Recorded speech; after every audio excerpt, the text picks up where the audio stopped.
চোখের কাপড় খুলে ফেলো। আমি এই দুজন স্ট্রেঞ্জারকে 100 ফুট ওপরে নিয়ে এসেছি, আর যদি ওরা এখানে 30 দিন টানা সার্ভাইভ করতে পারে তাহলে ওরা জিতে নেবে $2.5 লাখ।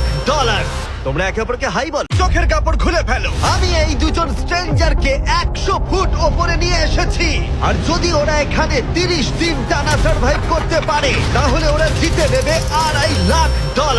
তোমরা একে অপরকে হাই বল। হাই, আমি অ্যালিসন। অ্যাঙ্গাস, ভালো লাগলো। তোমরা কি উচ্চতায় ভয় পাও? হ্যাঁ, না, খুব একটা না। আমার বুকটা মনে হচ্ছে খুলে বেরিয়ে যাবে। আমার মনে হয় এটা বলার দরকার নেই। যদি তো ভালো, অবশ্যই হেরে যাবে। আমি এখন নিচে যাচ্ছি, মনে রাখবে পড়ে গেলে কিন্তু হেরে যাবে। হ্যাঁ, ঠিক আছে। আমি প্রতিদিন এটা নিয়ে ভাববো। তোমাদের ক্রেটের মধ্যে কিছু রয়েছে যা তোমাদের 30 দিন সার্ভাইভ করতে সাহায্য করবে। হেই, একবার ভেবে দেখো, বালিশটা এখান থেকে ফেলে দেওয়া হলেই কিন্তু খেলা শেষ। তুমি শান্ত থাকো, আমি ভয় পেয়ে যাচ্ছি। আমি কি অ্যাঙ্গাসকে ফেলতে পারি? আর বকবক করছো। কিছু রয়েছে যা তোমাদের 30 দিন সার্ভাইভ করতে সাহায্য করবে। হেই, একবার ভেবে দেখো, বালিশটা এখান থেকে ফেলে দেওয়া হলেই কিন্তু খেলা শেষ। তুমি শান্ত থাকো, আমি ভয় পেয়ে যাচ্ছি। আমি কি অ্যাঙ্গাসকে ফেলতে পারি? আর বকবক